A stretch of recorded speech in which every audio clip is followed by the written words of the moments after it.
Yeah, Sorry, I thought I was sharing. Yes. So I'll be talking about unleashing open source silicon.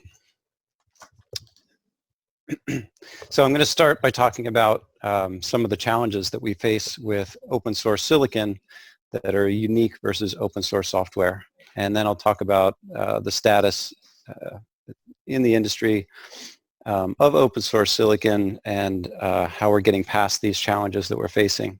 And you'll see in my presentation that cloud FPGAs are playing a very instrumental role, or I expect will play a very instrumental role in unlocking the final barrier to a vibrant open source silicon ecosystem. So we'll talk about why they're so important. We'll talk about what they have lacked and what I've been doing to address that with a framework called CLaaS that I'll demonstrate. You'll see a demonstration video of a hardware acceleration of a web application using this framework. If you attended VSDOpen last year, you may have seen me present a very similar slide set, probably 80% the same content. The difference between last year and this year is that last year it was a presentation about where there is potential, and this year it's a presentation about what we've done to unlock that potential. So open source silicon, what's holding us back? There are three things that I really see about open source silicon that are different from open source software that, if you look at what's happening in open source silicon, there's a lot of enthusiasm and excitement, especially from this crowd. But in the grand scheme of things versus open source software, open source silicon is really in its infancy. So what is it that's unique about open source silicon that's been holding it back? So the first is implementation detail. So if you're looking at implementing silicon, you obviously care about performance, or you would just be using software. And when you care that deeply about performance, you spend a lot of time optimizing the details. And you're implementing something physical, so you have to pay attention to all that physical implementation detail. Your resources are very constrained. And that not only means that it takes a lot more effort to develop the functionality that you want to deliver, it also means that for someone to share their design, which had a particular set of implementation constraints and was developed for a particular platform, for somebody else to take that design and leverage it in their own environment for their own needs, you have to rework a lot of that implementation detail. And that means breaking apart the IP, it means revalidating the IP, and it detracts from the whole concept of leveraging an open source IP block and building on top of it as you can with open source software. The second is access to tools. So as we've talked about earlier in earlier talks, traditionally EDA software is delivered by big EDA vendors, and it's very big, very complicated. It's got a very steep learning curve. And most importantly, it's very expensive, which means it's out of reach to open source developers. And you saw Andrew Kang talk about the open source EDA progress and plans. The third is access to hardware. So unlike software, where we all have laptops where we can do software development, in order to do hardware development, we need a hardware platform. And obviously, ASICs are pretty out of reach for open source development, but FPGAs are not. You can order yourself an FPGA board. You can plug that board into your laptop. You probably will have some platform issues to work through to get that board up and running. You can grab somebody's open source IP and compile it, load it onto your FPGA. You'll need to build whatever interface logic is necessary to talk from your platform to that IP, and you'll probably need to develop some host software to be able to see that IP is doing whatever function you're implementing. That's a lot of work just to essentially get Hello World up and running, right? And we're talking about an amount of effort that's a real obstacle to getting an open source ecosystem going, where you've got individual hobbyists doing the contributions. So if we look at all these three barriers and what's happening today, we'll see that all three of these barriers are simultaneously breaking down. Implementation detail, so I'm looking now at sort of the industry contributions to these. we're not seeing anything cataclysmic in terms of dealing with implementation detail, but we are seeing from the industry some incremental improvements. So, big industry is focused on pushing high-level synthesis, and high-level synthesis allows us to express our designs at a higher level of abstraction as with a C++ based System C modeling environment, and allowing very sophisticated high-level synthesis tools to take care of the details. So that makes our designs more portable across platforms because it's the tool flow that's now mapping our higher level model, providing the implementation details based on our platform. We're also seeing a lot of activity from, and have for many years, from academia, especially around new techniques for doing hardware construction. So you'll see a lot of leverage of modern software practices. You'll see use of functional programming languages for hardware construction. So that's also another advancement that's helping us to manage the complexities of our silicon design in better modeling methodology than RTL. Second, access to tools. So we're seeing, and you've seen in presentations, that there have been demonstrations of full FPGA designs implemented using 100% open source tool flows. So these tools are accessible. As you saw from Dr. Kang's presentation, a lot of the focus is on academic use. I won't say the tools are 100% on par with the commercial offerings, but they do exist, and we can use them. And you saw also from Andrew Kang's presentation that the U.S. government is throwing significant funding toward open source EDA development, especially for ASICs and boards and RTL to GDS, et cetera. Access to hardware, and this is where the cloud FPGAs and the focus of this presentation come into the picture. Cloud FPGAs are the complete solution here for hardware access. So having FPGA systems available in the cloud means that someone can contribute an open source silicon design that they've targeted for one of these FPGAs in the cloud, and someone who wants to share that IP can download it and immediately, or at least in theory immediately, have access to the same hardware that was used for development, the platform that's sort of coupled with this IP. So there's no mapping of this IP block to your own particular platform. You can start from the platform that the developer used. So this is really working towards sharing of silicon models that's just like sharing software models. I'm doing my part in this space as well. When I started Redwood EDA almost 5 years ago now, I didn't have open source silicon in mind, but as I realized what the potential was in the industry and what was starting to unfold, and I also realized that the technology that I was driving forward through my startup was very synergistic with tearing down these barriers. So for implementation detail, the focus of my technology in my startup is better modeling methodology, better design methodology. And the main premise is to provide higher level context for your modeling and use that context to express the behavior of your model, and then specify the register transfer level details in ways that are safe. They're not dictating the behavior of your model, they're dictating how you're implementing that behavior. So we're up-leveling the specification of the behavior so that verification effort can focus at that level and simplify your effort. And then all the implementation detail, as I've been saying with other technologies, is much easier to modify and change. So your IP is much easier to share across platforms.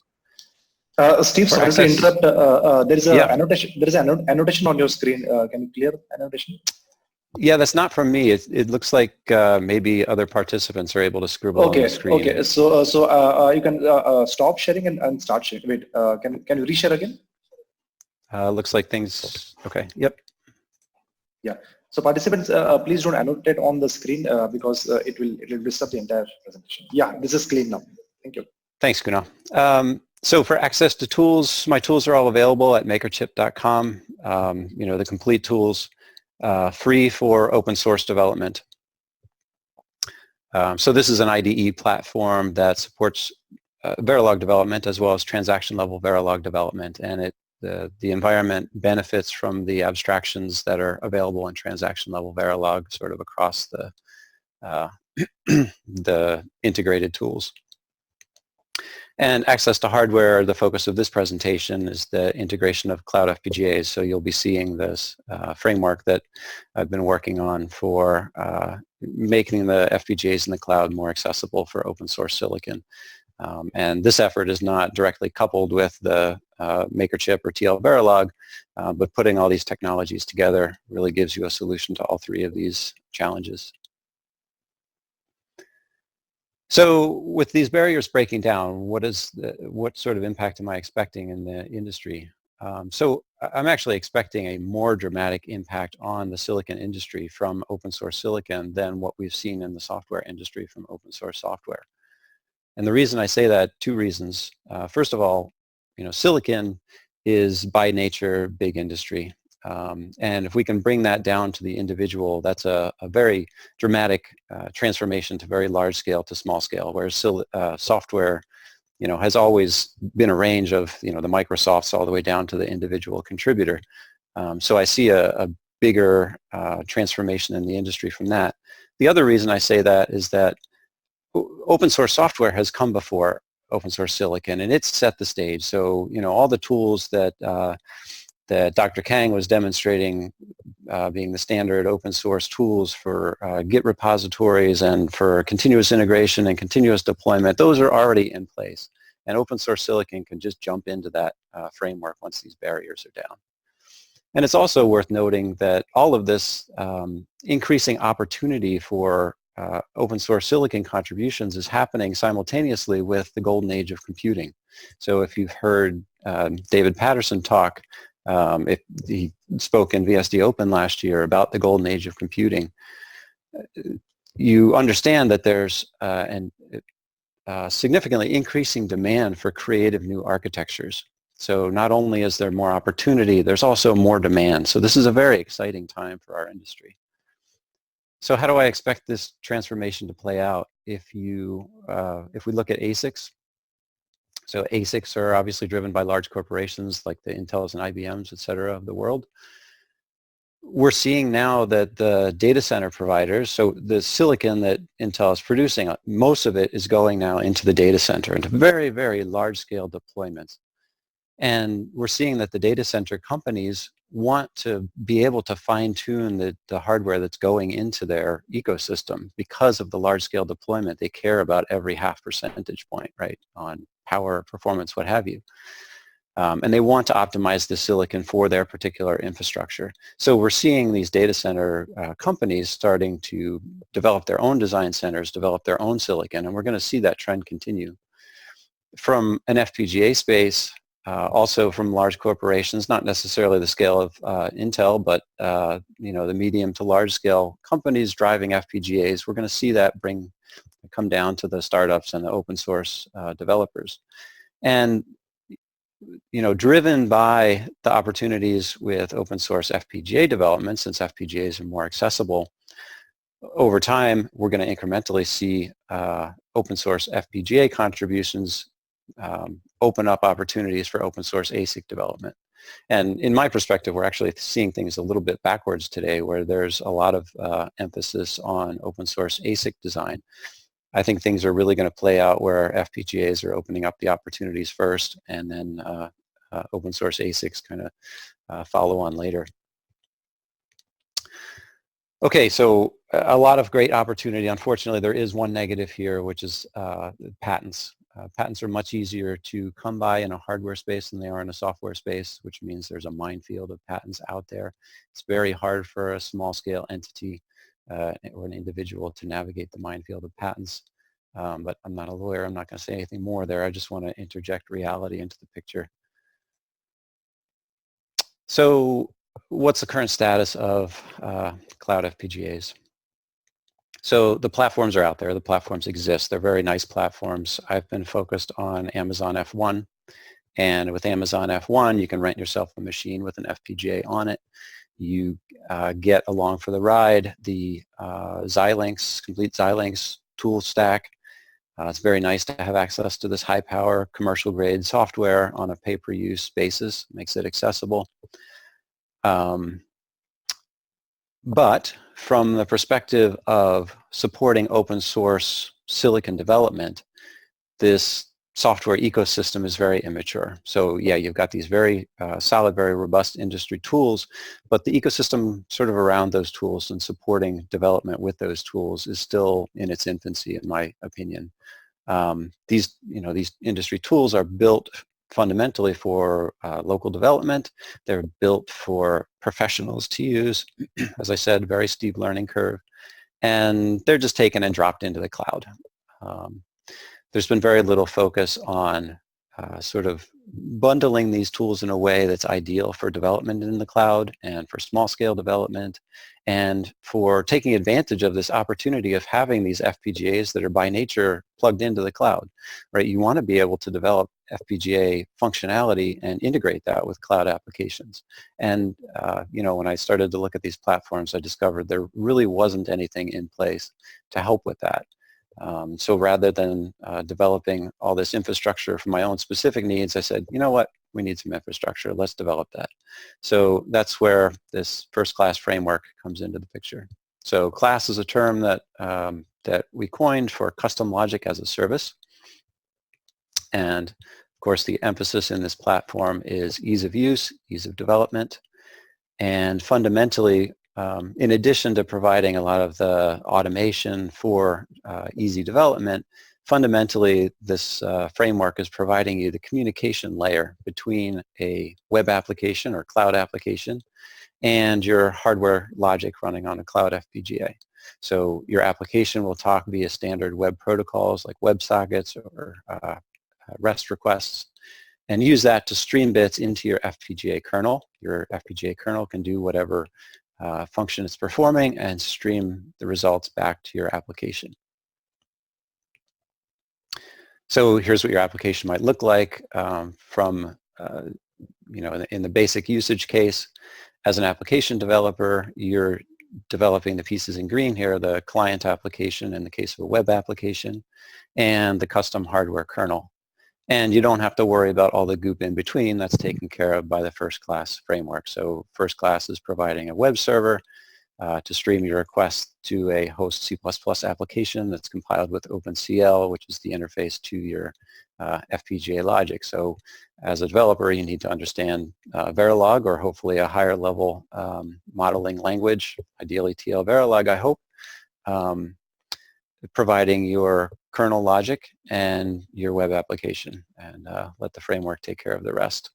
One of the really nice things about this framework is that it supports a local development model. So you can do the bulk of your application development, your kernel development on your local machine without the need for cloud resources, without the need for industry, Xilinx in this case, tool stack.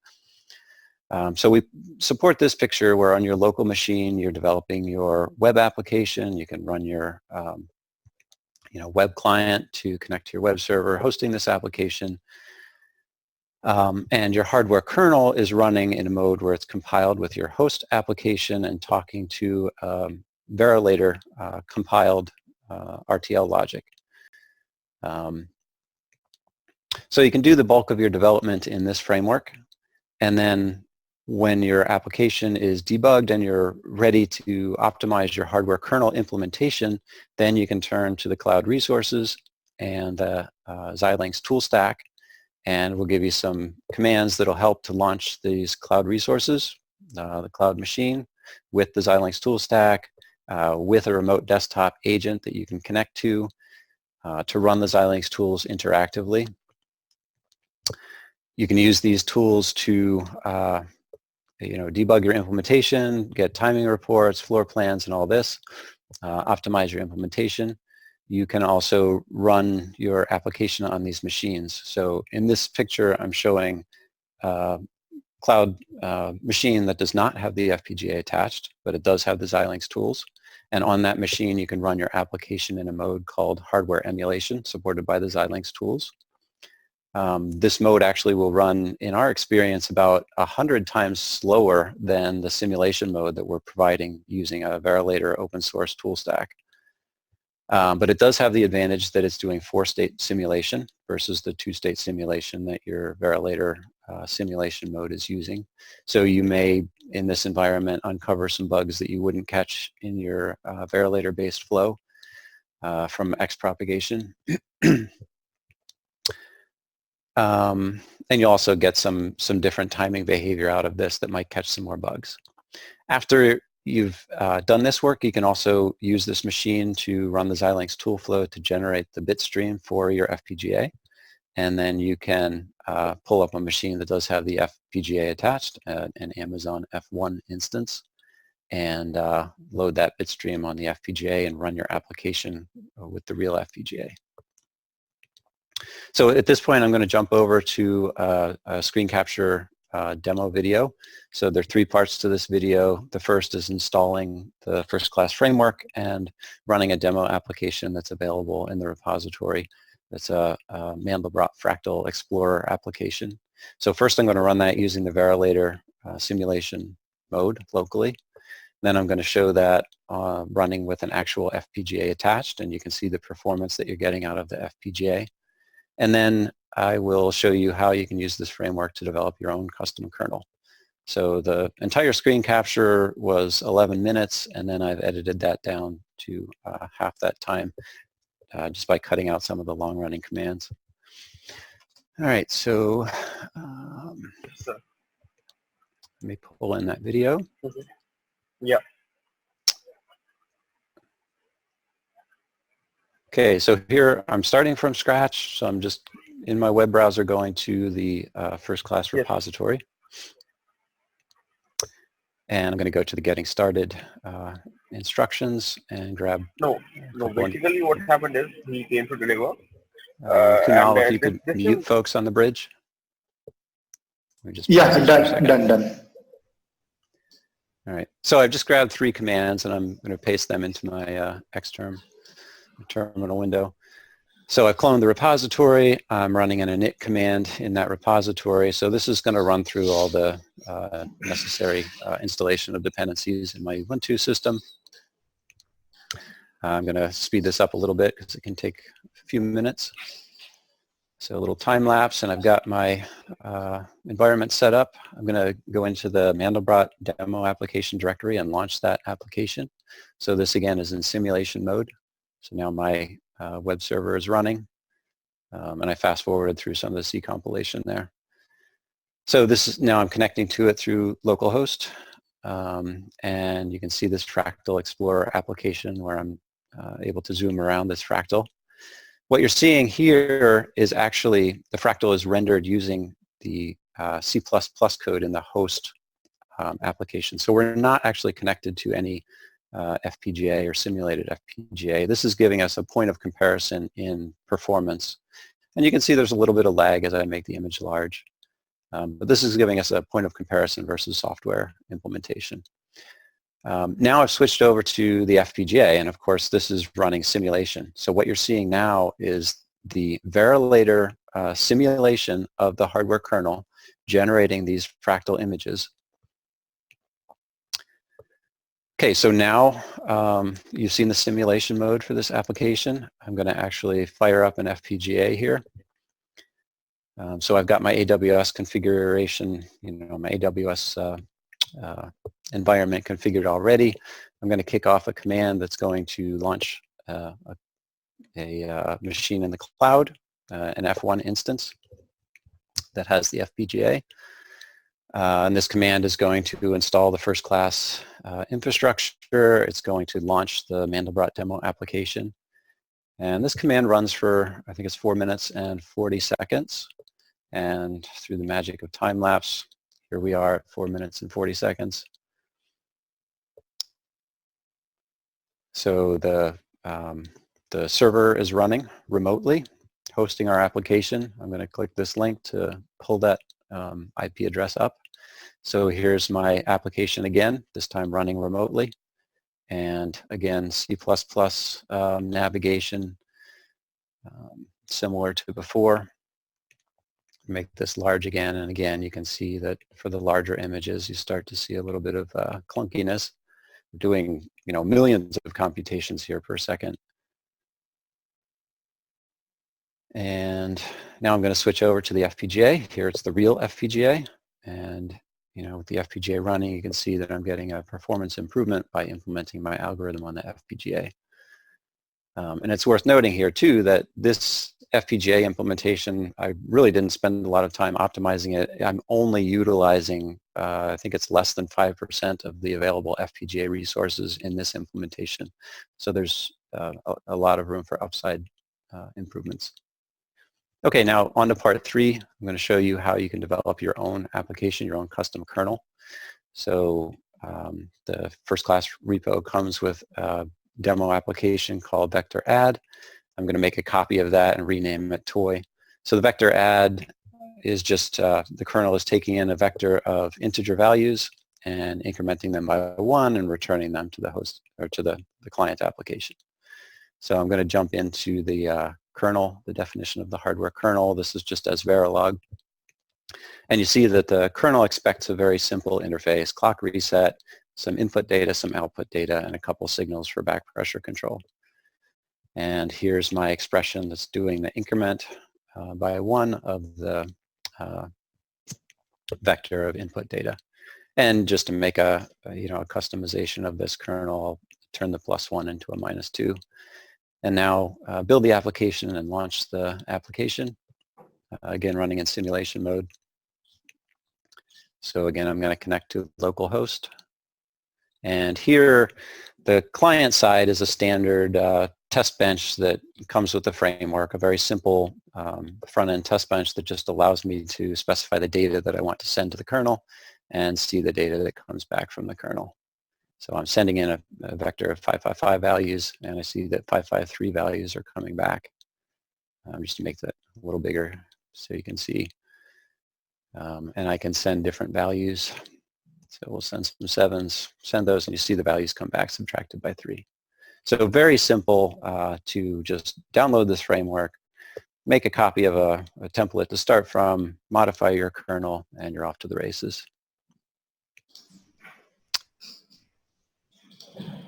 Okay, so just to wrap up. First class is giving you an environment for developing on these cloud FPGAs in a way that's integrated with a cloud application or web application. It's giving you low cost development, especially by giving you the local simulation option based on open source tools. And it's really bringing development of hardware, taking advantage of these FPGAs in the cloud to make development as simple as open source development. So, the barriers are down essentially. Obviously, this is just kind of the first starting point where all the barriers are broken down. Things will get smoother over time, but we're at a point today where you can just jump in and develop real applications with real hardware. And I expect, over the next 10 years or so that open source silicon is really going to ramp very quickly, and we're going to see a big impact on the industry and kind of reshaping of the industry as a result.